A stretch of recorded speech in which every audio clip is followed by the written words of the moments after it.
Sunday dinner பண்ணலாமா? சப்பாத்தியும் உருளைக்கிழங்கு கறியும் பண்ணலான்னு தான் ரெடி பண்ணிட்டு இருந்தேன். சப்பாத்திக்கு மாவு பனஞ்சு எடுத்து வச்சுட்டு உருளைக்கிழங்கு கறிக்கெல்லாம் வெட்டி வச்சுருந்தேன். ரொம்ப ஈஸி இந்த டிஷ்ஷு.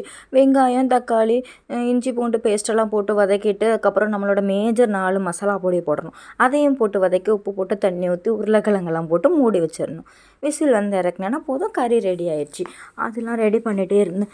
என்ன தான் இப்படியெல்லாம் சமைச்சு சாப்பிட்டாலும் எனக்கு என்னமோ நம்ம ஊர் சாப்பாடு அந்த பரோட்டா சால்னாவை ரொம்ப ரொம்ப ரொம்ப மிஸ் பண்ணிகிட்டே இருக்கிறேன்.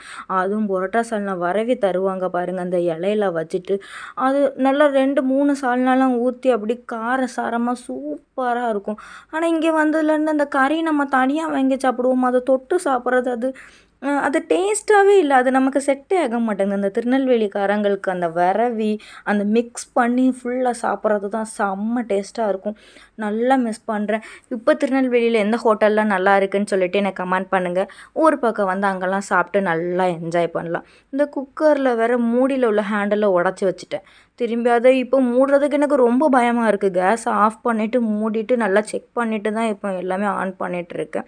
அப்புறம் சப்பாத்தி தேய்ச்சிட்டே இருக்கும்போது என் பையன் எந்திரிச்சிட்டான். தூங்கி அப்படியே வந்து இருக்கான், பார்க்கான் என்னடா இவ செய்கிறா அப்படின்னு சொல்லிட்டு. நம்மளை விட்டுட்டு எதுவும் செஞ்சுட்டாலோ அப்படின்னு சொல்லிட்டு அவன் முழிச்சிட்டே இருக்கான். திரும்பி அவனை வச்சுட்டே அப்படியே சப்பாத்தி சுட்டுட்டு இருந்தேன். எல்லாம் முடிஞ்சிட்டு சாப்பிட்டாச்சு. பாய்.